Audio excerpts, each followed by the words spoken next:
बिस्मिल्लाहिर्रहमानिर्रहीम। उम्मीद करती हूँ आप सब लोग खैर-ओ-आफ़ियत से होंगे और अपनी लाइफ में अच्छा कर रहे होंगे। तो आज हम करते हैं क्वेश्चन नंबर 6 1.3 का। उसकी स्टेटमेंट देख लेते हैं। Sum of ages of father and son is 72 years. 6 year ago the father age was 2 times of the age of the son. What was the age of the son 6 year ago? Question की statement ये है कि जो father की as और सन की as का जो उनको जमा करे तो वो 72 है। 6 साल पहले जो फादर की एज थी वो सन की एज के 2 टाइम थी और हमने सन जो है उसकी एज निकालनी है 6 साल पहले। हम यहाँ पे लेट कर लेते हैं।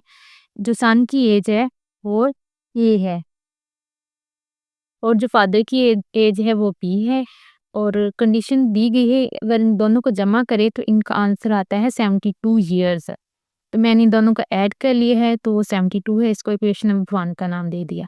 ये तो करंट जो इनकी एज है वो है। अगर हम 6 साल पहले पीछे जाएं तो हम क्या करेंगे, जो फादर है और जो सन है उसकी एज में से -6 कर देंगे।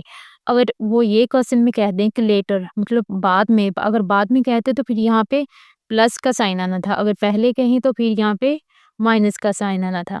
तो इसलिए यहाँ पे -6 कर दिया है। अब और एक तो ये है कि 6 साल हमने पहले देखना है तो माइनस कर देंगे, सन की एज में से भी -6 कर देंगे और फादर की एज में से भी -6 कर देंगे। और दूसरी कंडीशन क्या थी कि जो फादर की एज है वो सन की एज के 2 टाइम है। सही है? ये फादर की जो एज है 6 साल पहले, ये जो सन की एज है उसके 2 टाइम है। तो ये 2 इसलिए साथ लगाया, उन्होंने खुद कहा है कि ये इसकी 2 टाइम है। तो यहाँ पे 2 को अंदर मल्टीप्लाई कर लेते हैं। 2 आ जाएगा -12 और यहाँ पे b -6 आ जाएगा। इस ये जो 12 है इसको इस साइड पे लेके जाएंगे, यहाँ पे प्लस का 12 हो जाएगा और यहाँ से 12 में से 6 निकालेंगे, 6 आ जाएगा और b को इस साइड पे लेंगे -b इक्वल टू ये 6 आ जाएगा। अब जो ऊपर इक्वेशन नंबर 1 थी उसमें से हम ये करेंगे, जो a है इसकी वैल्यू निकाल लेंगे और जो इक्वेशन b है ये वाली बी है इसमें पुट कर देंगे। तो यहाँ पे इक्वेशन नंबर जो 1 है उसमें से ए की वैल्यू निकाल ली। अब इसे पुट कर देंगे, यहाँ पे जो इक्वेशन नंबर 2 आई है उसमें पुट कर देंगे। इक्वेशन नंबर 2 ये वाली इक्वेशन नंबर 2 ये है ना, तो यहाँ पे ए की जगह पे आ जाएगा 72 माइनस बी, ये आ गया और 2 साथ वैसे आ जाएगा, 2 साथ ये वैसे आ जाएगा और माइनस में आ जाएगा बी माइनस ये वाला बी इक्वल टू ये 6 आ गया। अब 2 को 72 से मल्टीप्लाई करें 144 आता है और 2 को b से किया तो 2b साथ ये माइनस वैसे आ जाएगा और ये -b और ये 6। यहाँ पे 2b है और ये एक b है, साइन माइनस माइनस आ रहा है तो यहाँ पे -3b हो जाएगा और 6 को इस साइड पे लेंगे, -6 ही इक्वल आ जाएगा 0 के। 144 में से अगर -6 करें तो आंसर आता है 138 और यहाँ पे ये जो 3b है इसको इक्वल के दूसरी साइड पे ले जाऊंगी तो यहाँ पे जो साइन आ रहा है माइनस का ये प्लस हो जाएगा। यहाँ पे जो 3 है यहाँ मल्टीप्लाई हो रहा है, इस साइड पे जाएगा तो डिवाइड हो जाएगा, तो ये इसके नीचे आके डिवाइड हो गया। 3 को 4 से मल्टीप्लाई करें तो 12 आता है, तो यहाँ से एक जो 1 है वो कैरी चला जाएगा और 3 को 6 से मल्टीप्लाई करें तो 18 आता है, तो इसका आंसर जो बी का आंसर आ गया वो 46 आ गया। अब हमारे पास बी का आंसर आ गया है और अब हमें ए का आंसर चाहिए, तो हम क्या करते हैं नेक्स्ट स्टेप में, तो नेक्स्ट स्टेप में हम क्या करते हैं, जो वैल्यू आई है बी को उसकी इक्वेशन नंबर जो 2 है उसमें पुट कर देते हैं। इक्वेशन नंबर 2 ये है 2a - b = 6। अब इसमें हमने बी की जगह पे 46 पुट करना है, तो यहाँ पे 46 पुट कर दिया, या इसको इस साइड पे लेके जाएंगे तो ये प्लस का साइन हो जाएगा, इसके साथ ऐड करेंगे तो 2 आ जाएगा। अब यहाँ पे जो 2 आ रहा है ए के साथ मल्टीप्लाई हो रहा है, जब ये इक्वल की दूसरी साइड आएगा तो यहाँ पे आके डिवाइड हो जाएगा, 2 दूनी 4 आ जाएगा, तो यहाँ पे 1 रह जाएगा, 1 कैरी चला जाएगा तो ये 12 बन जाएगा, 2 6 12 हो जाएगा, तो इसका जो आंसर है ये कट हो जाएगा। सही है?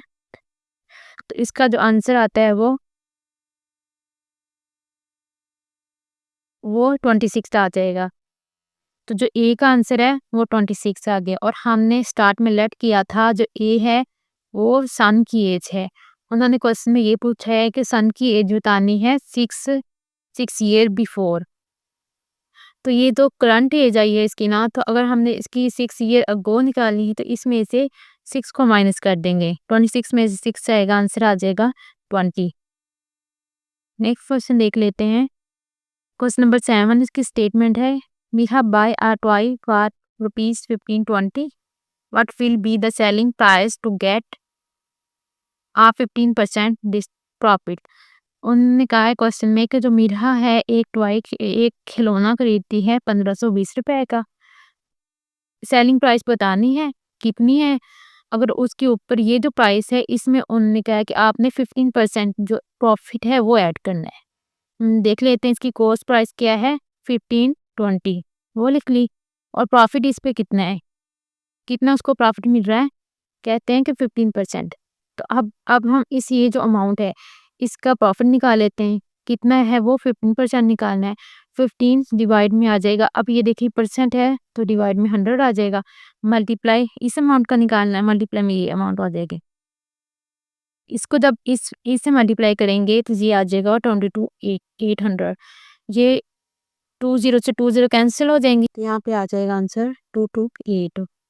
तो जो प्रॉफिट मिला है इसको इस अमाउंट के ऊपर 1520 के ऊपर 15% के लिहाज से उसकी अमाउंट आई है 228।